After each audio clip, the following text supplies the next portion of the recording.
सहना भवतु सहनौ भुनक्तु सह वीर्यं करवावहै तेजस्विनावधीतमस्तु मा विद्विषावहै। ॐ शान्ति शान्ति शान्तिः। श्रुतिस्मृतिपुराणानाम् आलयं करुणालयं नमामि भगवत्पादं शङ्करं लोकशङ्करम्। शङ्करं शङ्कराचार्यं केशवं बादरायणं सूत्रभाष्यकृतौ वन्दे भगवन्तो पुनः पुनः। ईश्वरो गुरुरात्मेति मूर्तिभेदविभागिने व्योमवद्व्याप्तदेहाय दक्षिणामूर्तये नमः। ॐ यस्माच्चातं जगत्सर्वं यस्मिन्नेव प्रलीयते येनेदं धार्यते चैव तस्मै ज्ञानात्मने नमः। यैरिमे गुरुभिः पूर्वं पदवाक्यप्रमाणतः व्याख्याता सर्ववेदान्ताः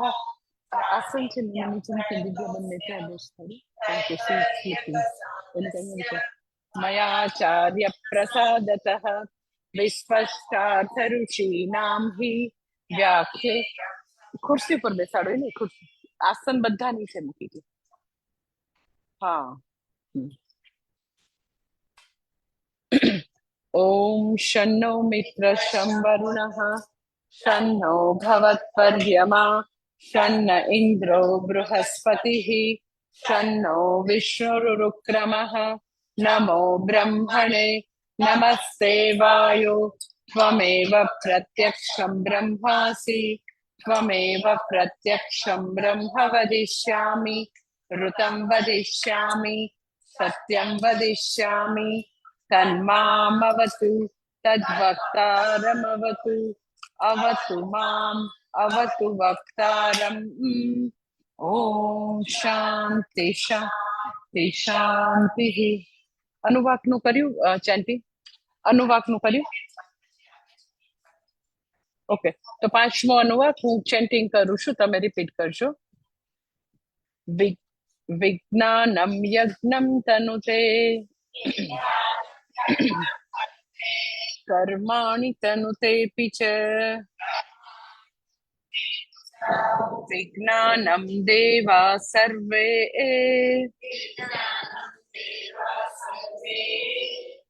ब्रह्म ज्येष्ठमुपासते विज्ञानं ब्रह्म चेद्वेद तस्माच्चैन प्रमाद्यति शरीरे पाप्नो हित्वा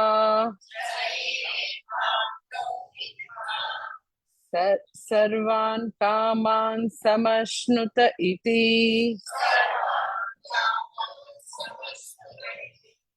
तस्य स एव शारीर आत्मा यः पूर्वस्य तस्माद्वा एतस्माद् विज्ञानमयात्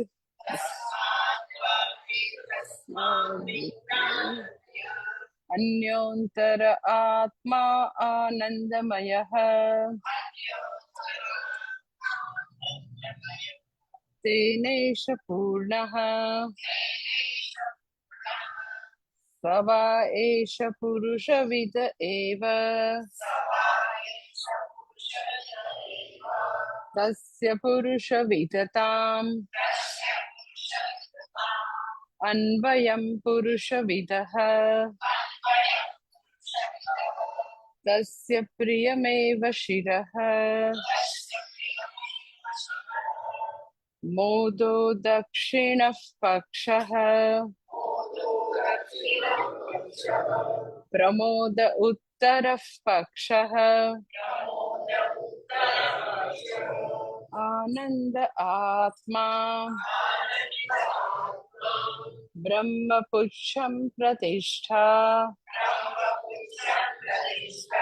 તદપ્યેષ શ્લોકો ભવતિ.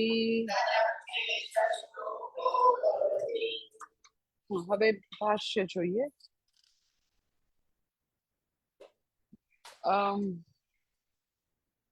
તમારા પેજ નંબર મને નથી ખબર, તમે જોજો. 125 તમારું જે મીન્સ કે તૈતરીય ઉપનિષદ છે એમાં ગઈ વખતે આ આટલું કર્યું હતું. એ અને પછીનું ભાષ્ય બે હું વાંચું છું. અન્નમયાદિષુ આત્મભાવમ હિત્વા કેવલે વિજ્ઞાનમયે બ્રહ્મણિ બ્રહ્મણિ આત્મતત્વં ભાવયન આસ્તે ચેત ઇત્યર્થઃ. તતઃ કિમ સ્યાદ ઇતિ ઉચ્યતે. શરીરે પાપમાનો हित्वा शरीराभिमान निमित्ता हि सर्वे पापमानः.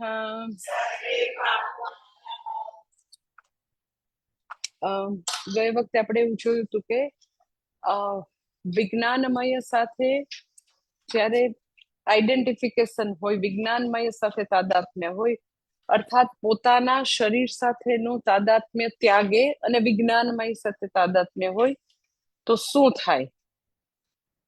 તો કે છે કે એનું ફળ શું છે, એવી ઉપાસનાનું.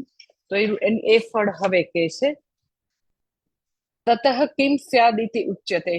તો કે છે શરીરે પાપમાં નહ હિત્વા, એ વ્યક્તિ બધા પાપને હિત્વા એટલે ત્યાગે છે. એટલે અત્યારે જ જ્યારે એ મનુષ્ય રૂપે જીવે છે ત્યારે જ બધા પાપમાંથી મુક્ત થાય છે. શરીરે પાપમાં નહ હિત્વા, અને એ વ્યક્તિ જે છે એ તો કે બધા પાપમાંથી મુક્ત થાય છે. અને પછી આગળના ભાષ્યમાં કહેશે કે બધા જ પ્રકારના સુખ પામે છે. આ બે એના ફલ છે. હવે પહેલી વસ્તુને થોડીક વધારે સમજાવે છે કે વ્યક્તિ બધા પાપ ત્યાગે અને વ્યક્તિ બધા સુખ પામે, તો બધા પાપ ત્યાગવા એવું કઈ રીતે છે? બધા પાપમાંથી મુક્ત કેવી રીતે થાય? બધા અધર્મમાંથી મુક્ત કેવી રીતે થાય?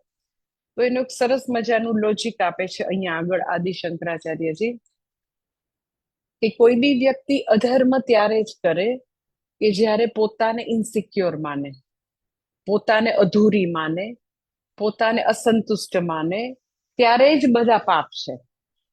એટલે કેવું છે કે જ્યારે આપણે આપણી જાતને ખાલી શરીર પૂરતી માનીએ, એનું નામ શરીર સાથેનું તાદાત્મ્ય, કે આપણને એવું થાય મારું અસ્તિત્વ એટલે કેટલું? તો કે હું એટલે શરીર. તો શરીર જે છે એના દ્રષ્ટિએ ક્યારેય આપણે પૂર્ણ બનવાના નથી. શરીરની પોતાની ભગવાને એવી બધી લિમિટેશન્સ મૂકેલી છે. અસ્થિ જાયતે વર્ધતે વિપરિણમતે અપક્ષીયતે વિનશ્યતિ. એટલે શરીર જે છે એકવાર જન્મ થયો પછી એ જન્મથી માંડીને મરણ સુધી વ્યક્તિ ઈચ્છે કે ન ઈચ્છે, જુદી જુદી વ્યાધિ આવતી જ રહેવાની. જે 13મા અધ્યાયમાં ભગવાન કે ને જન્મ મૃત્યુ જરા વ્યાધિ દુઃખ દોષાનું દર્શનમ.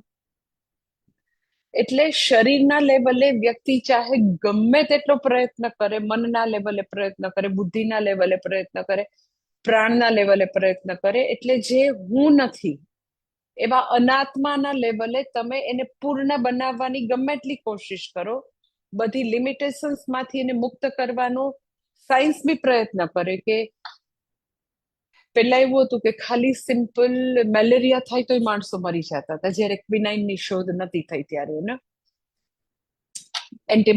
એન્ટીબાયોટિક નતા આવ્યા ત્યારે. પછી એક જમાનો એવો હતો કે લાઈક ક્ષયથી એમ ટીબી થાય એટલે એમ કે તમે જો ભાવનગર પાસે કેવડી મોટી ટીબીની હોસ્પિટલ છે, તો આમ એટલા એમ કે એવા બધા આપણને રોગ અત્યારે આમ થોડું હસવું બી આવે, એટલે એમાંથી ટીબી થી ગુજરી જાય, આનાથી ગુજરી જાય. કદાચ 50 વર્ષ 25 વર્ષ પછી લોકોને કેન્સર માટે બી હસવું આવતું હશે. અત્યારે જે રીતે કેન્સર એટલે કેન્સર લ છે, સંસ્કૃતમાં ર અને લ માં ભેદ નથી, રલયો અભેદ એવું સૂત્ર છે. ર અને લ ઘણીવાર એક તરીકે વપરાય, તો કેન્સર ઇક્વલ ટુ કેન્સલ. અત્યારે આમ લગભગ એવું થઈ ગયું છે. તો શરીરના લેવલે મેડિકલ સાયન્સ ગમે એટલું પૂર્ણ બનાવવાની કોશિશ કરે, વ્યાધિથી મુક્ત કરવાની કોશિશ કરે, પણ તમે જો કે ભગવાન જાણે કે આપણે વિચારીએ એનાથી ઘણા બધા સ્ટેપ આગળ ભગવાન કઈક પાછી ચેલેન્જ મૂકી દે, કઈક એવી વસ્તુ મૂકી દે કે તને એવું લાગે છે ને કે તું મેડિકલ સાયન્સ થી તું કુદરતને ભગવાનને જીતી ગયો, તો એવું નથી. લે હવે આ રોગ સામે લડવાનું. એટલે એનો અર્થ એવો નથી કે સાયન્સ અને ટેકનોલોજી, મેડિકલ સાયન્સ કામ ન કરે, એવું નથી કે હું ખાલી કહેવાનું તાત્પર્ય એટલું જ છે કે શરીરથી આપણે અપૂર્ણ છીએ અને અપૂર્ણ રહેવાના. એમ કે આવતી વૃદ્ધાવસ્થાને, એમ કે ઉંમર જે વધતી હોય એને કોઈ બદલી નહીં શકે. કેટલાય લોકો બિચારા મને એમ કે માતાજી એમ કે બહુ એમ કે 80 years પછીની જે બધી લિમિટેશન જોઈને તો એટલું ડર લાગે કે અરે આપણને આવું થશે. હા, બધાને થાય. જે સિદ્ધાર્થ રાજકુમાર સિદ્ધાર્થ જે છે એ એમ પૂછે ને કે હું એ વૃદ્ધ થતો કે તું એ થા, હું એ ગુજરી જતો કે મને બે એવો રોગ આવે તો હા આવે. એટલે એવા જેને પ્રશ્ન થાય, જનરલી કેવું હોય, મેં આવું જોયું છે, જે યુધિષ્ઠિરનો પ્રશ્ન છે ને કિમ આશ્ચર્યમ, એને ખાલી મૃત્યુ માટે કીધું છે. પણ મને આ મારું ઓબ્ઝર્વેશન છે કે જેના જેના ઘરે કોઈ બી અસાધ્ય રોગ આવે ને, કેમ કે એકદમ જ હાર્ટનો પ્રોબ્લેમ આવે, કેન્સર આવે, એવા બહુ જ ભયંકર કે એની ઘરે મેન્ટલી ફિઝિકલી ચેલેન્જ બાળકનો જન્મ થાય, એવી ઘણી બધી આમ અસાધ્ય બીમારીઓ છે. તો જ્યારે લોકો સાથે રિલેટ કરે ને તો એને એવું થાય કે અમને કોઈ દી આવું થવાનું જ નથી, અમારી ઘરે આવું બાળક જન્મવાનું જ નથી, અમને કોઈ દિવસ આમ સ્વપ્ન એને એવું ન થાય હા મને બી એવું થઈ શકે. એટલે શરીર જે છે એ વ્યાધિગ્રસ્ત છે જ કે બચ્ચું એની માના પેટમાં હોય ત્યારે બી હૃદયમાં કાણું હોય ને વાલનો પ્રોબ્લેમ હોય ને એવું મોંગોલિયન બાળક હોય ને ફિઝિકલી મેન્ટલી ચેલેન્જ હોય, અંદર જ હોય. દરેક વખતે બધી ખબર પડી જાય એવું જરૂરી નથી. મેડિકલ સાયન્સ આગળ વધ્યું છે પણ તો બી ઘણી વાર નથી ખબર પડતી હોતી. જન્મે પછી ખબર પડે કે હોય એને આટલી બધી પ્રોબ્લેમ છે. એટલે મારું કહેવાનું એક જ છે તાત્પર્ય કે શરીર, મન, બુદ્ધિ, પ્રાણ, બધી ઇન્દ્રિયો, આંખ, કાન, નાક, ત્વચા, બધી ઇન્દ્રિયોની પોતપોતાની લિમિટેશન છે. અમુક સમય સુધી ભગવાને સાબુત આપી છે, પછીથી ભગવાન પેકિંગ શરૂ કરે તો એ જે તેજસ્વીતા જે ઇન્દ્રિયોની આપી હોય એ બધી પાછી લેવા માંડે. ઘણા બધાનું બહુ જલ્દીથી પેકિંગ શરૂ કરી દે કે તે કઈ કર્યું જ નહીં. આંખ આપી તો ભગવાનના દર્શન કર્યા તો જવા દે, આંખો લઈ લે છે. કાન આપીને કોઈ દિવસ હરિકથાનું શ્રવણ કર્યું, હવે નથી દેવા, જવા દે કાન. તો એનો જે ખરેખર યથાર્થ ઉપયોગ ન થાય તો ભગવાન પેકિંગ શરૂ કરી દે કે હવે જાઓ ભાઈ, પાછું જવાનું ટાઈમ થઈ ગયો. તો ગમે એટલું આપણે ચાહીએ કે આપણે આ બધી વસ્તુ જે છે એને યુ કેન સે કાયાકલ્પ કરીને એને એઝ ઇટ ઇઝ ઇન્ટેક રાખવાની કોશિશ કરીએ, ફિઝિકલી, મેન્ટલી, ઇમોશનલી ફિટ રહેવાનો પ્રયત્ન કરવો જોઈએ, એની હું ના નથી પાડતી, પણ છતાં બી આપણે એને જાળવી નથી શકતા. એક વસ્તુ. હવે બીજું સ્ટેપ એ કહું છું કે તમને એવું છે કે હું ઇક્વલ ટુ શરીર, તો હંમેશા અપૂર્ણતા લાગવાની, હંમેશા ઇન્સિક્યોરિટી લાગવાની, કારણ કે તમે એવી વસ્તુ સાથે તમે તમારી જાતને જોડી છે જે પોતે તકલાદી છે. એમ કે જ્યારે મને શાસ્ત્ર પોકારીને કહે છે કે તું નિત્ય શુદ્ધ બુદ્ધ આત્મા છું, તું અજર અમર છો, તારો કદી જન્મ બી નથી થયો, તારું ક્યારેય મરણ બી નથી. અને આપણે જો આપણી જાતને ખાલી શરીર માનીએ તો આપણે એમ કે આ મારું હેપી બર્થડે છે ને આ મારું એક દિવસ ડેથ આવશે.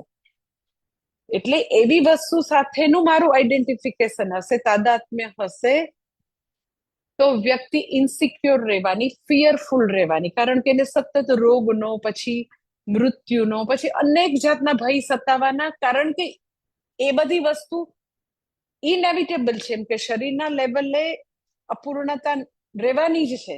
અને હવે હું મને શરીર જ માનું છું, એટલે મને અસલામતી લાગવાની.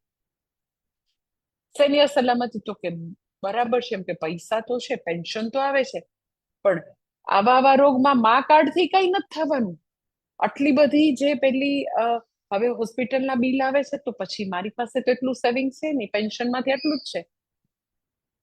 તો શરીરને દ્રશ્ય તરીકે, ક્ષેત્ર તરીકે, અનાત્મા તરીકે હું નથી એવી રીતે નથી જોતા, તો પછી વ્યક્તિ ડરતી રહેશે, ઇન્સિક્યોર રહેશે, ડિસસેટિસ્ફાઈડ રહેશે. કારણ કે એને સંતુષ્ટિ ક્યારે લાગે? તો કે હું એકદમ બરાબર લાગુ ને આમ દેખાવમાં.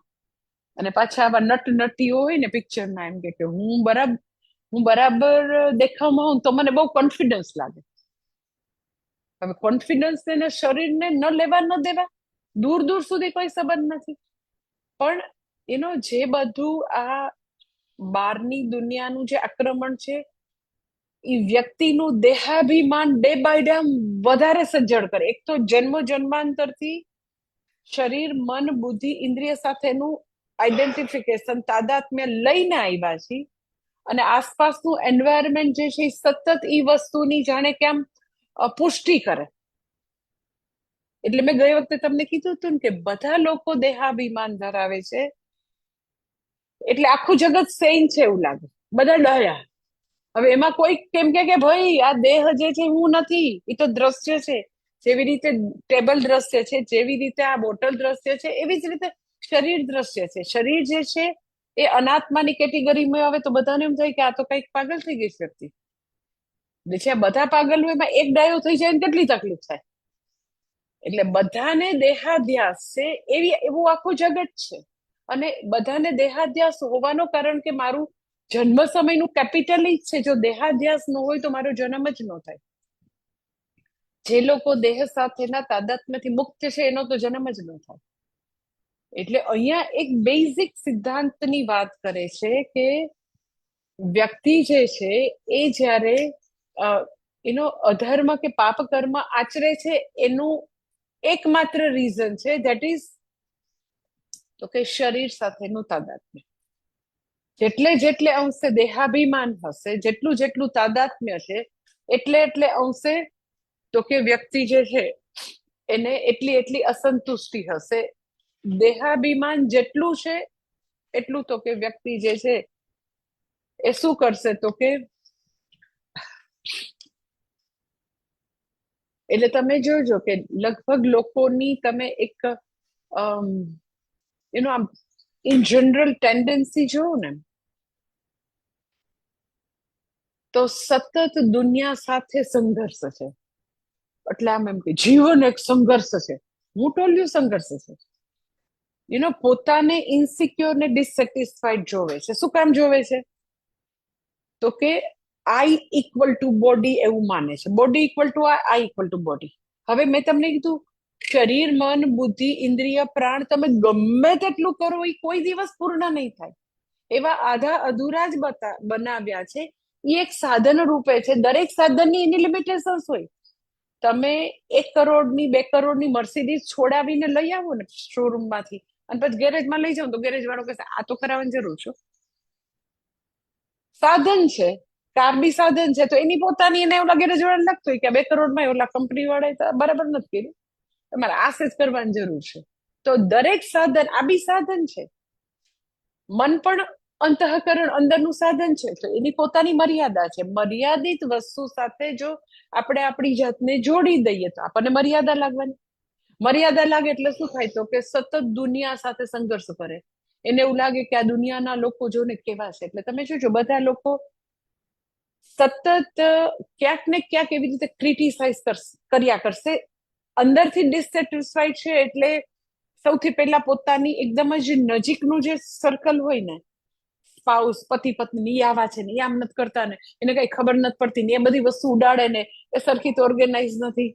જોજો સંઘર્ષ કર્યા કરશે. બીકોઝ જે બેઝિકલી ડિસસેટિસ્ફાઈડ છે, અપૂર્ણ છે, અશાંત છે, એ આખી જગત પહેલા એ ફર્સ્ટ પોતાનું જે આવું જે ડિયર એન્ડ નિયર હશે, એકદમ ઇન્ટિમેટ લોકો, ત્યાં ક્યાંક ને ક્યાંક આમ એની મર્યાદાઓ કાઢ્યા જ કરશે. તો પણ બધું મર્યાદા વાળું જ છે આખું જગત. પૂર્ણ પરમેશ્વર એક ભગવાન જ છે, બાકી બધું મર્યાદા વાળું છે. તમારે ઈ લોકોમાં શું જવું છે એ આપણી ઉપર નિર્ભર છે. એટલે આપણે જે કાયમનો આપણું છે ને કે ગ્લાસ અધૂરો છે એ જો કે ગ્લાસ જે છે એ ભરેલો છે. It depends upon our attitude. અને તમે એમ કહો પણ બે સાચું છે ને, તો બે સાચું છું હું ક્યાં ના પડું છું? અધૂરો ગ્લાસ છે એ સાચું છે, પણ તો હું ક્યાં ના પડું છું? શરીર, મન, બુદ્ધિ, ઇન્દ્રિય અધૂરા અને એવા જ બનાવ્યા છે કે એની અંદર રોગ આવશે, એની અંદર આવા ષડભાવ વિકાર આવશે, એની અંદર કરચલીઓ પડશે, વાળ ધોળા થશે, વૃદ્ધાવસ્થા આવશે, કામમાં નહીં સંભળા, બધું આવશે જ. પણ તમારે એની પર ફોકસ કરવું છે કે ઓલરેડી અત્યારે છે એનો ઉત્સવ મનાવો છે. લાઈફ ઈ છે. એટલે બધા ઈ પેલા સમજવું પડે કે આપણે આપણા અસ્તિત્વને આધી અધૂરી વસ્તુ સાથે હું ને મારે જોડવું છે, જે અનંત છે, જે પૂર્ણ છે, જે આનંદ સ્વરૂપ છે, એ હું છું. તમે એમ કહો પણ એવું તો અનુભવાતો નથી. એ વાત પછી હું કરું. એ શાસ્ત્ર પોકારીને કહે છે તો શાસ્ત્રની વાત તો સાચી માનવી પડે ને કે હું અનંત છું, હું પૂર્ણ છું, સચ્ચિદાનંદ આત્મા છું. એ એકવાર તો માનીએ, આપણે આપણા અનુભવને એકવાર તો બાજુ પર મૂકીએ કે શાસ્ત્ર કહે છે હું અનંત સ્વરૂપ છું, હું પૂર્ણ છું. આપણે શું માનીએ તો કે જે જન્મો જન્માંતરથી જે અપૂર્ણતા, ડિસસેટિસ્ફેક્શન લાવ્યા છે, અને એનું રીઝન હું તમને કહું છું કે એ એટલા માટે છે કારણ કે આપણે આપણી જાતને જુદી નથી પાડી શકતા. આપણે આત્માને ને અનાત્માને જુદા નથી પાડી શકતા. આપણે આત્માને હું ને જરાક અલગ પાડીએ, સાક્ષી ભાવે જોઈએ કે શરીર તો ભાઈ પ્રારબ્ધ કર્મોને કારણે છે, એમાં તો આ રહેવાનું જ છે, અને જે કરવાનું છે એ કરી લ્યો ભાઈ. બહુ જ એમ કે લાઈક પગમાં દુખે છે, વાસામાં દુખે છે, ઓકે રોજે હળવા યોગાસન શરૂ કરજો, થોડું પ્રાણાયામ શરૂ કરજો, ફિઝિકલ ફિટનેસ.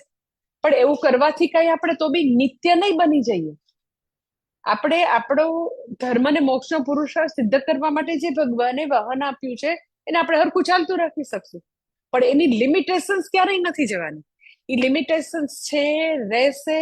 ઉંમર જાતા વધવી હોય તો વધશે બી ખરું.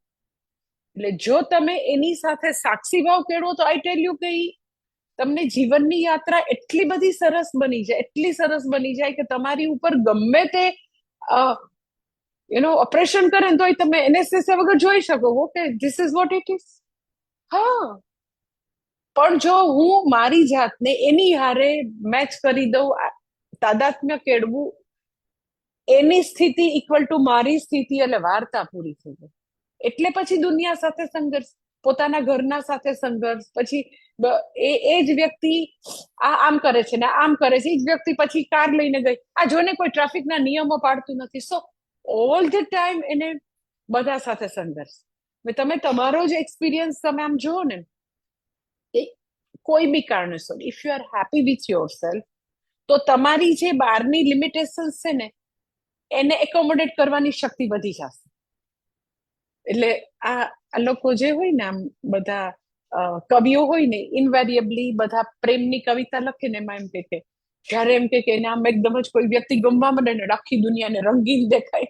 તમે આવું સાંભળ્યું હશે બધા પેલા બધા સાબુદ્દીન રાઠોડ બધા કવિઓની ભાષામાં બોલતા હોય ને, બધા જે પ્રેમમાં પડ્યા હોય ને એનું આમ એકદમ નેરેટ કરતા હોય કે દિલ કે ટુકડે હજારો હે ખુશી જરગી રહી, એ બધું કહેતા હોય.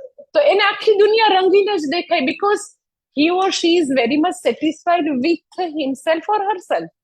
એટલે એને આમ જિંદગીમાં પહેલી વાર એમ કે કોઈ વ્યક્તિ સાથે એટલો આમ પ્રેમ ને ગમવા માંડ્યું છે, એટલે આમ બધું એને સારું સારું જ દેખાય. તો એ તો બિચારાને ટેમ્પરરી હોય, સાવ ટેમ્પરરી એમ. પછી તો બિચારાની એકદમ જ ખરાબ હાલત થતી હોય, બધાને ખબર છે. પણ કહેવાનું તાત્પર્ય છે કે જો આપણે ખુશ હોઈએ તો આપણે દુનિયા સાથે સંઘર્ષ નહીં કરીએ, અને દુનિયાની જે લિમિટેશન્સ છે એને એકોમોડેટ કરવાનો આપણો જે થ્રેશોલ્ડ હોય ને, આપણી બાઉન્ડ્રી વધી જાય અને લેટ ગો બી કરી શકીએ. હશે જવા દો ને, હવે એનો કંઈક મૂડ બરાબર નહીં હોય, ઓફિસમાં કંઈક ઝઘડો થયો હશે, મારી દીકરી છે સ્કૂલમાં ક્યાંક કોઈ હારે એની બેનપણી હારે ઝઘડો થયો હશે, જવા દો ને થોડી વારમાં એ શાંત થઈ જશે. તો શું કામ તમે accommodate? Because you are happy with your self. એટલે જે વ્યક્તિને પોતાના આવા નશ્વર કાર્યકારણ સંઘાત સાથે જેટલું તાદાત્મ્ય વધારે એટલું ડિસેટિસ્ફેક્શન વધારે, એટલી અસંતુષ્ટિ વધારે. એટલે કે છે કે વ્યક્તિ અને ડિસેટિસ્ફેક્શન વધારે, અને બીજું શું થાય એની લાઈફમાં,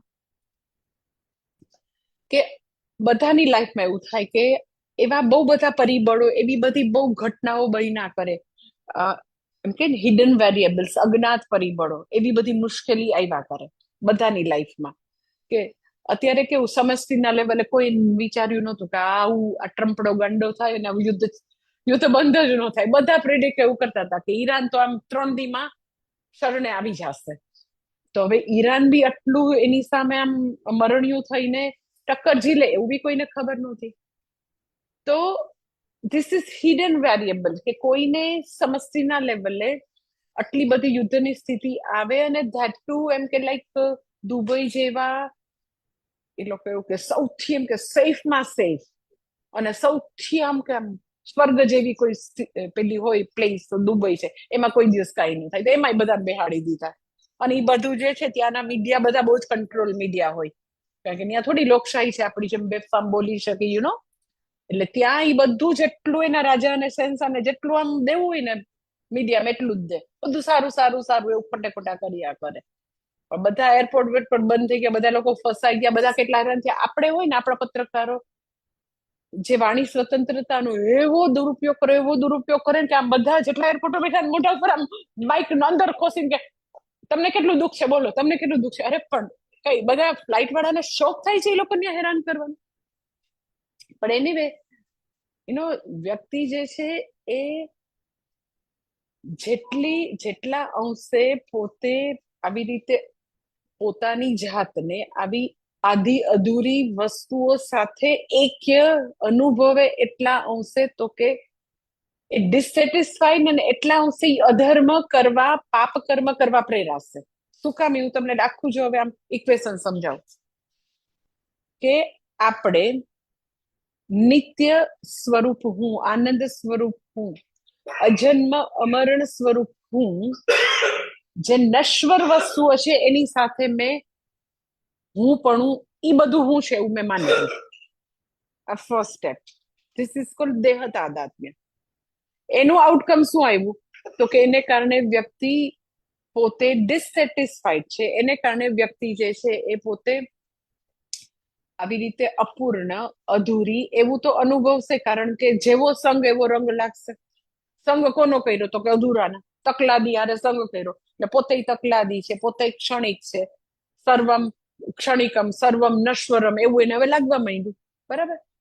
પછી શું થશે? તો કે જે અપૂર્ણતા છે, ડિસસેટિસ્ફેક્શન છે, એ તો મારું સ્વરૂપ નથી.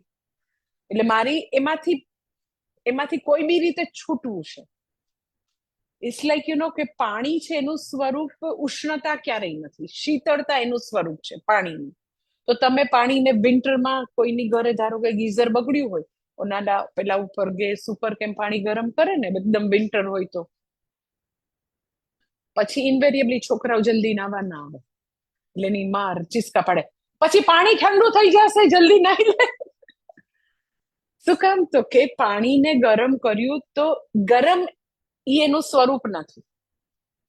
એનું સ્વરૂપ શું છે? શીતળતા. એટલે બધા જ તત્વો એના સ્વસ્વરૂપ તરફ ગતિ કરવાની એક નેચરલ ટેન્ડન્સી. દુઃખ મારું સ્વરૂપ ક્યારેય નથી. દુઃખ છે એની સામે કમ્પ્લેન હશે. કોઈકને બધું સરખું ને સુખ હોય તો એની કમ્પ્લેન કરવા, અરે માતાજી મારા દીકરાને તો આઈઆઈટી ખડગપુરમાં છે ને એડમિશન મળી ગયું, હે ભગવાન શું કરવું. અને નાનો દીકરો છે ને એ તો પછી એમાં હમણાં એમબીએ થઈ જશે. ખરેખર એટલી તકલીફ. એવું કોઈ કે બધું સરખું હોય તો કોઈ કમ્પ્લેન કરે? એટલે સતત કમ્પ્લેન શેની છે? તો કે જે હું નથી, અગર ઈ જો આવી ગયું મારી પાસે તો કમ્પ્લેન છે. એટલે હવે ડિસસેટિસ્ફાઈડ, અપૂર્ણ, અધૂરી વ્યક્તિ શાંત બેસી શકશે? જરાય ન બેસી શકે. એને શું કરવું છે? તો કે ગમે એમ કરીને સેટિસ્ફાઈડ બનવું છે, સુખી થવું છે, પૂર્ણ થવું છે. હવે એને કઈ સત્સંગ તો મળ્યો નથી, એને પ્રેયર તો મળી નથી, એને જપ તપ મળ્યા નથી, એને જે સ્વરૂપ સુખ જે છે એ પામવાના રસ્તા તો ખબર નથી. એટલે એને એવું થાય છે કે પૈસા બહુ આવી જાય ને એટલે બહુ સુખી, ભાઈ સત્તા આવી જાય ને એટલે બહુ સુખી. એટલે એ બધું પ્રાપ્ત કરવાથી હું સુખી એવું ઈ પોતાની મેળે એમ જ એને માની લીધું. શું કામ? તો કે આજુબાજુના લોકો એવું કે જોયું આને ઝેડ કેટેગરીની સિક્યોરિટી અને આવી આમ લાલ ગાડી વાળી લાલ લાઈટ વાળી ગાડી બધી આગળ દોડે, કેવું પણ એનું તો આમ રોલો પડી જાય. એટલે એનું સત્તા એટલે બહુ મહાન વસ્તુ. પૈસા તો કે ઓલા કાકા જે છે ને અમારી ઘરે આવે ને એટલે એની આમ BMW લઈને આવે એટલે બહુ સુખ કહેવાય. સો નોઈંગલી અનનોઈંગલી ધન એટલે સુખ, પાવર એટલે સુખ, બહુ મોટું મકાન એટલે સુખ એવું માની લીધું. એટલે હવે ડિસેટિસ્ફાઈડ વ્યક્તિ સેટિસ્ફાઈડ બનવા માટે ધન પ્રાપ્તિ, પાવરની પ્રાપ્તિ માટે પ્રયત્ન કરશે. બરાબર? જરૂરી નથી કે ધર્મના માર્ગે પ્રયત્ન કરે, એને તો કોઈ બી હિસાબે જોઈ છે. એટલે શું કરશે? તો કે અધર્મનું જીવન જીવશે. તો બધા અધર્મ ક્યાંથી આવ્યા? તો કે if you are identify, if you have that દેહાભિમાન, વ્યક્તિ જે છે એને પોતાના અનાત્મા સાથે, શરીર મન બુદ્ધિ સાથે તાદાત્મ્ય છે, તો એ જરૂર અધર્મના માર્ગે ચાલે એવું બનવાનું. કારણ કે એને ગમે ત્યાંથી સુખી થવું છે, ગમે ત્યાંથી સુખી થવું છે. એને ખબર નથી કે અધર્મ કરીને દુર્યોધન કે રાવણની જેમ સત્તા હાંસલ કરી શકાય, પણ એનાથી કોઈ દિવસ સંતુષ્ટિ કે સુખ નહીં મળી. એને ખબર નથી, ખાલી એને ગ્લિટરિંગ વર્લ્ડ એવું માની લીધું છે. એટલે જે વ્યક્તિ આવી રીતે, મેં તમને કીધું કે એના જીવનમાં બધી મુશ્કેલીઓ આવે, અજ્ઞાત પરિબળો આવે, એટલે સંઘર્ષથી, દુઃખથી એ આવી રીતે અધર્મના માર્ગે જાય, એવી બહુ જ જેને કહીને પોસિબિલિટી છે અધર્મ કરી શકે. એટલે આવી રીતે જે વ્યક્તિ સતત સંઘર્ષમાં છે, સતત પોતે કંઈક ને કંઈક અચીવ કરવાનો પ્રયત્ન કરે છે, સફળતા પ્રાપ્ત કરવાનો પ્રયત્ન કરે છે. એટલે આમ એકચ્યુઅલી નિયમ એવો છે કે તમે સફળતા પ્રાપ્ત કરવાનો પ્રયત્ન કરવો, એ સિક્કાની બીજી બાજુ એવું પણ છે કે બીજા લોકો નિષ્ફળ જાય એવી બી પ્રાર્થના કરવી. It is hidden. કે કોઈ બી વ્યક્તિ પોતાની સફળતા માટે પ્રાર્થના કરે તો કોઈક નિષ્ફળ જશે તો એને સફળતા મળે, જનરલી એવું હોય. એટલે એ આવા સંઘર્ષમાં પોતે સતત કોમ્પિટિટિવ વર્લ્ડમાં પોતે પોતાનો બિઝનેસ કરે, જે બી કામ કરે, એટલે આ રીતે કોમ્પિટિશનને કારણે પોતે એવું બનવાનું કે પોતે યુ કેન સે લાઈક અધર્મ કે પાપ કર્મ આચરે. એટલે વ્યક્તિ જે છે એના માટે આદિ શંકરાચાર્યજી જે છે એક ભાષ્યમાં એના માટે એક એક્ઝામ્પલ આપે છે.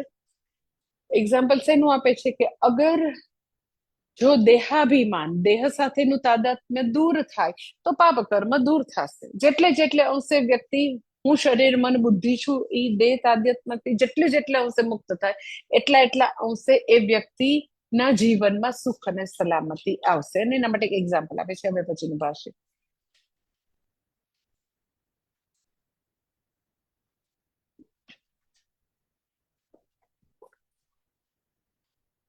તેષાં ચ વિજ્ઞાનમયે બ્રહ્મણી આત્મભિમાનાત નિમિત્તાપાયે હાનમ ઉપપદ્યતે છત્રાપાય ઇવ છાયાયાઃ.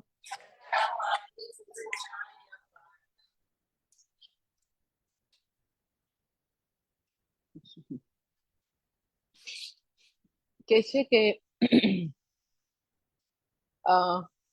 વ્યક્તિ તેષાં ચ વિજ્ઞાનમયે બ્રહ્મણી આત્મભિમાનાત, એ વિજ્ઞાનમય બ્રહ્મ જે છે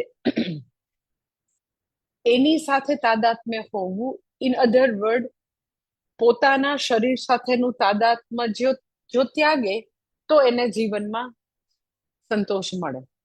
કેના જેવું છે? તો કે છે કે છત્રાપાય ઇવ છાયાયાઃ, કે જ્યારે બહુ જ ધૂપ હોય ને તો એમ કે છત્રી ખોલેલી હોય, પણ ખોલેલી છત્રી જે છે એટલે ચોમાસાની વાત નથી કરતા, એમ કે છત્રી જે છે એ ખોલેલી હોય અને છત્રી જે છે એને તમે તાપથી રક્ષા માટે છત્રી ખોલેલી રાખો ને પછી ધૂપમાં તમે ચાલ્યા જાઓ છો, પણ તો એ તમે છત્રી બંધ કરી દો તો પાછો જે તમને થોડો ઘણો બી છાંયો આવતો તો એ જતો રહે. જો છત્રી બંધ કરો તો છાંયો જેમ જતો રહે, એને એવી રીતે સંસ્કૃતમાં વાક્ય કહે છે નિમિત્ત અપાયે નૈમિત્તિક અપાય, કે જો નિમિત્ત દૂર થાય તો એ નિમિત્ત થી પ્રાપ્ત થતું નૈમિત્તિક પણ દૂર થઈ જાય. છત્રી રૂપી નિમિત્ત જે છે એ દૂર થાય તો છત્રી રૂપી નિમિત્ત થી મળતો છાંયો પણ દૂર થઈ જાય.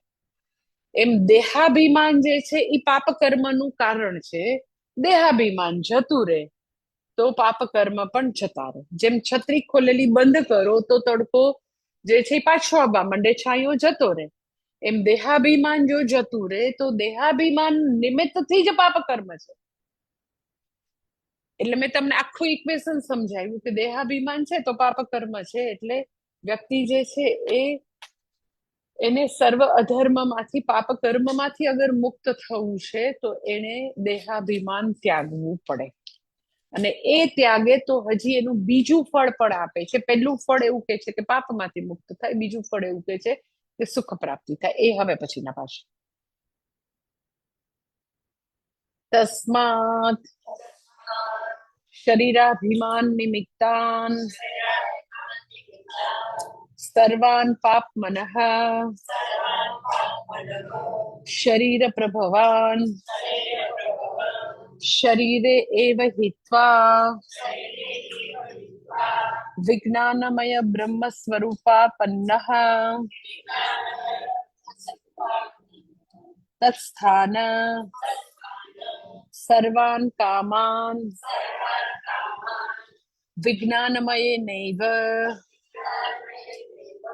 આત્મના સમશ્નુતે સમ્યક ભુંક્તે ઇત્યર્થઃ. કે છે જો તસ્માત શરીરાભિમાન નિમિત્તાન સર્વાન પાપાન, શરીર નિમિત્ત અને શરીર સાથેના આઈડેન્ટિફિકેશન નિમિત્તથી સર્વ પાપો શરીર પ્રભવાન, એટલે અત્યારે જ આ જ શરીરમાં ત્યાગશે. અને પછી શું કે છે તો કે તત્સ્થાન સર્વાન કામાન, પછી એને તો કે સર્વ કામ એટલે એની બધી જ ઈચ્છાઓ પરિપૂર્ણ થઈ જશે, બધા જ પ્રકારના સુખ પણ પ્રાપ્ત થશે, એટલે બધા પાપથી મુક્ત થશે આ જ જન્મમાં. અને પછી એનું ડેથ થાય પછી એને બ્રહ્મલોકમાં તો કે બધા જ સુખ મળે, અને આ લોકમાં પણ એને બધી એની ઈચ્છાઓ પરિપૂર્ણ થાય. હવે સુખ પ્રાપ્તિ માટે બે એવા રસ્તા છે. સુખ પ્રાપ્તિ માટે એક તો આપણને આપણી ઈચ્છાઓ પરિપૂર્ણ થાય, ફર્સ્ટ થિંગ. સેકન્ડ થિંગ, આપણે એવું માનતા હોય કે ઈચ્છા પરિપૂર્ણ થવાથી હું સુખી થાય, એ બધી ઈચ્છાઓથી અગર ઉપર ઉઠી જાય તો બી સુખ છે. સમજાય છે? એક એવો માર્ગ છે જે બધાને જ્ઞાત છે કે અગર બધી ઈચ્છાઓ પૂરી થઈ જાય તો બહુ મજા આવી જાય. એટલે એમ કે અમુક લોકોને મને આમ એમ કે રાજકોટમાં એક છોકરી છે ને, મારું માતાજી કે બહુ મોટું વિશ લિસ્ટ છે. વિશ લિસ્ટ શું છે મને મેં કીધું કે આટલા કન્ટ્રીમાં રખડવાનું. તો એમ કે એ મારી એમ કે બહુ બધી ઈચ્છાઓ જે છે એ બધી પરિપૂર્ણ થાય, આખું દુનિયા જે છે એ ફરી લેવાની ઈચ્છા. બધાનું એ પોતાની એવી વિશ લિસ્ટ હોય કે આટલું આ કરું છે, આ કરું. અમુક નું તો એવું આમ એકદમ ઓર્ગેનાઇઝ હોય, એમ કે આ ઉંમરે આ થઈ જવું છે, આ ઉંમરે આ થઈ જવું છે, વગેરે વગેરે. તો બરાબર છે, એ આપણી જાણીતી એક એવી ભ્રાંતિ કે માન્યતા ઓર સોકોલ્ડ અનુભવ છે કે અગર ઈચ્છા પૂર્ણ થાય તો મને બહુ જલસા, બહુ મજા આવે, બહુ સુખ થઈ જાય. પણ એ જ બધી ડિઝાયર્સ નું એક બીજું પણ ડાયમેન્શન છે કે તમારે ઈચ્છા પૂર્ણ કરવાની જરૂર જ ન પડે, તમે ઈચ્છાથી ઉપર ઉઠી જાઓ. અને એનો બી આમ થોડો ઘણો બધાના અનુભવ છે. હું તમને જરાક એનો એક્ઝામ્પલ આપું કે યુ નો આપણે બધા જ લોકો નાના હોય ત્યારે અમુક ગેમ્સ રમતા હોય. તમે નહીં, પણ અમે લોકો ખૂબ નાના હતા તો આમ છોકરાઓ પેલી લખોટીની ઠેરી કે લખોટીની ગેમ રમતા પેલા એ જમાનામાં. અત્યારે તો કોઈને ગેમ ખબર જ નથી, ખાલી સ્ક્રીન જ ખબર છે હવે પછીની, તમે ને હવે પછીની પેઢીને. અને ઘણા બધા એમ કે શેરીમાં શેરી ક્રિકેટ રમતા હોય, અને એન્સ નંબર ઓફ થિંગ્સ છોકરીઓ હોય તો બહુ નાની હોય તો ડોલ થી રમતી હોય. બહુ બધી છોકરીઓ મેં 7-8 વર્ષ સુધી એવી રીતે રમતા જોઈ છે કે બધા પોતાની ડોલ લઈ આવે અને પછી એનાથી લોકો ઘર ઘર રમે. પછી એવા નાના નાના બધા રસોઈના બધા એવા વાસણ બી આવતા. એટલે આમ ખબર નહીં ભગવાને એમ કે નાનપણથી છોકરીઓની અમુક પ્રકારની ગેમ્સમાં રુચિ હોય એવું આપ્યું. છોકરાને આમ એવા પ્રકારની બધી ગેમ્સ ગમે, ફૂટબોલ ગમે ને આ તેમ. તો એમ કે ઘરગથ્થાની ઢીંગલા ઢીંગલીના લગ્ન કરાવે ને ઈ બધા ખેલ જે છે એ કરે, કે લખોટીની ગેમ જે છે તો એ નાના હોય ઓર લાઈક કાર્ડ્સ થી રમતા હોય તો એ નાના હોય ત્યારે વેપાર રમતા, વ્યાપાર ને એવું બધું રમતા સમર વેકેશનમાં. તો એ વખતે એવડા નાના હોય 8, 10, 12 years ત્યારે એ બધી વસ્તુ ઇઝ સો ઇમ્પોર્ટન્ટ. ત્યારે સપોઝ દાદાજી ક્રિકેટ રમતા હોય એની સાથે તો એમ કે ક્રિકેટમાં અગર દાદા જીતી જાવ તો એને એટલું દુઃખ થાય, એટલું દુઃખ થાય કે કેવી રીતે દાદા તમે હારી જ જાવ એમ. અને એના માટે હાર જીત જે છે એ એટલી બધી ઇમ્પોર્ટન્ટ હતી. તો એ હાર જીત જે છે એમાંથી હું સુખી થાવ એવું એ 8 વર્ષના દીકરાને ગણતરી છે. પણ એ જે 70 yearsના દાદાને એ હાર જીતથી હું સુખી થાવ એવી બિલકુલ ગણતરી નથી. એટલે એનો અર્થ શું થયો તો કે એ ક્રિકેટની રમતથી સુખી થવાય એનાથી ઉપર ઉઠી ગયા છે.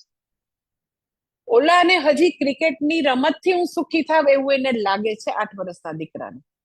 એટલે વસ્તુ એક જ છે, એક જ એનો દાદા ને દીકરો એ જ ક્રિકેટ રમે છે, પણ કોઈને એવું લાગે છે કે આનાથી હું જો જીતી જાઉં તો સુખી થઈ જાઉં.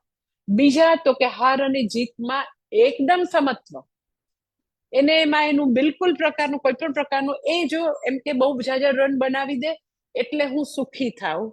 અચ્છા, અર્થાત મારી ઈચ્છા પરિપૂર્ણ થાવ એટલે સુખી થાવ એવું એની ગણતરી નથી. એનો અર્થ એમ કે તમે ઈચ્છાથી ઉપર ઉઠીને બી સુખી થઈ શકો.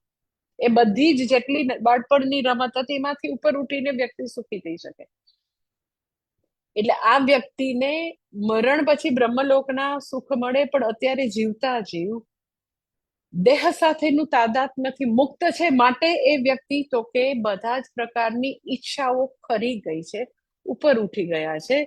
એટલે ન તો એના જીવનમાં પાપ કર્મ છે, ન તો અધર્મ છે, ન તો વિષયોની પાછળ દોડવાનું છે કે આ બધું આવી જાય તો મને મજા આવે, એવું કઈ જ નથી. એટલે મેં પૂજ્ય સ્વામી દયાનંદજીને ઘણી વાર જોયા છે આપણે ઋષિકેશ આશ્રમમાં. બધા લોકો નામ એટલું હોય ને કે આમ હિમાલયમાં જાવ ને, રખડવા જાવ ને, બદ્રી જાવ ને, કેદાર જાવ ને, એટલે બહુ મજા આવે, જલસા પડે. તો એકવાર આમ ગંગા કિનારે એમની કુટિયાની બહાર ઓટલા ઉપર બેઠા હતા ને પૂજ્ય સ્વામીજી, તો હરિદ્વાર ને હરદ્વાર નામ એટલે છે. હરદ્વાર એટલે કેદારનાથ, હરિદ્વાર એટલે બદ્રીનાથ. એટલે તમારે હરિના દ્વારમાં જવું છે તો પણ તમે અહીંયા ઋષિકેશ કે લાઈક હરિદ્વાર થી જઈ શકો. એટલે કોઈને બી 4 ધામ જવું છે તો અહીંયા તો આવવું જ પડે, હરિદ્વાર ઋષિકેશ આવવું જ પડે. એટલે તમે હરિદ્વાર કયો હરિદ્વાર કયો બે એક જ છે ઇન ધેટ સેન્સ. એટલે જેટલા લોકોને અમેરિકાથી આવે ને સાઉથમાંથી આવે તો આપણા આશ્રમમાં પહેલા તો આવે જ, પછી લોકો 4 ધામ જાય, બરાબર. એટલે આમ મારો એવો નિયમ હતો કે દરેક મહાશિવરાત્રી પછી પતી જાય ને આપણા આશ્રમની મહાશિવરાત્રી એટલે હું ઋષિકેશ જાઉં. ત્યારે પૂજ્ય સ્વામીજીનો કેમ ચાલતો હોય જ, 100% ચાલતો હોય. એટલે પછી ઈ ત્યાં બહાર બેઠા હોય ઓટલા પર. એટલે મેં કીધું સ્વામીજી એવરીબડી કેટલા લોકો હરિદ્વાર અરે 4 ધામ જવા માટે આપણા આશ્રમે આવે, પગે લાગવા આવે કે અમારી યાત્રા માટે બ્લેસિંગ આપો. તો હું એમ કહું સ્વામીજી તમે કેમ નથી જાતા, બધા લોકો આટલું જાય છે, કેટલા લોકો જાય છે. તો એક્ઝેક્ટલી આમ ઈચ્છાઓથી ઉપર ઉઠવું યા છે. તો એને મને આટલું જ કીધું, મને કે વહી ગંગા હૈ આમ સામે, અને વહી હિમાલય. મને કે ત્યાં કોઈ નવી વસ્તુ નથી, એ જ ભગવાન છે ને એ જ હિમાલય છે ને એ જ ગંગાજી છે. પણ હજી જે લોકોના હજી એમ કે હું અહીંયા જઈ આવું તો આ દર્શન થઈ જાય, અહીંયા જાઉં તો મને અહીં મજા આવી જાય, અહીંયા જાઉં તો મજા આવી જાય, તો બરાબર છે. તો એને એવું કરીને એવું લાગે ઈચ્છા પૂર્ણ કરીને હું સુખી થાઉં. પણ આવા મહાત્મા જે છે એ હવે બધાથી ઉપર ઉઠી ગયા. એ સામે ગંગાજી જોવે તો એને એટલી જ સંતુષ્ટિ થાય, ત્યાં કેદારનાથની અલકનંદા જોવે તો જે સંતુષ્ટિ થાય, એ સંતુષ્ટિ પોતે બેઠા હોય ત્યાં એને એ સંતુષ્ટિ છે. એટલે ઈચ્છાઓથી ઉપર ઉઠવું એમાં બી સુખ છે. તો કે છે અહીંયા આ વ્યક્તિ જેને દેહતાદ્યાત્મ્યનો ત્યાગ કર્યો છે એના જીવનમાં તો ન તો અધર્મ છે ન તો ડિસસેટિસ્ફેક્શન છે. કારણ કે એ એકદમ જ હવે પોતે દેહાભિમાન નથી, એટલે પૂર્ણ સ્વરૂપથી એકદમ નજીક હવે આવી છે વ્યક્તિ. કારણ કે હવે વિજ્ઞાનમય પછી આનંદમય છે, અને આનંદમય પછી તો કે આવશે સ્વસ્વરૂપની વાત આવશે. એટલે હવે એકદમ નજીક છે. એટલે એ પોતે તો કે બધી ઈચ્છાઓ થી ઉપર ઉઠી અને પરિપૂર્ણ હું છું એ આનંદ એને જસ્ટ પ્રાપ્ત થવાના માર્ગમાં છે. એ અહીંયા વાત કરે છે કે એને હવે એની જરૂર નથી, એને આત્મસંતોષ રૂપી સુખ એને પ્રાપ્ત થાય છે. અને પછી જે છે એ હવે મેં તમને કીધું કે આખી શાસ્ત્રની સ્ટાઇલ એવી છે, વિજ્ઞાનમય ને પૂરું કરતા આવે અને એના પછીનું જે છે એ ઇન્ટ્રોડ્યુસ કરતા આવે. એટલે હવે પછી આનંદમય ને ઇન્ટ્રોડ્યુસ કરે છે. હવે પછીના ભાષ્યમાં નેક્સ્ટ સેશનમાં જોઈ લેશું. ઓમ પૂર્ણમદ પૂર્ણમિદમ પૂર્ણાત પૂર્ણમુદચ્યતે પૂર્ણસ્ય પૂર્ણમાદાય પૂર્ણ અવશિષ્યતે. ઓમ શાંતિ હરિ ઓમ શ્રી ગુરુભ્યો નમઃ. હરિ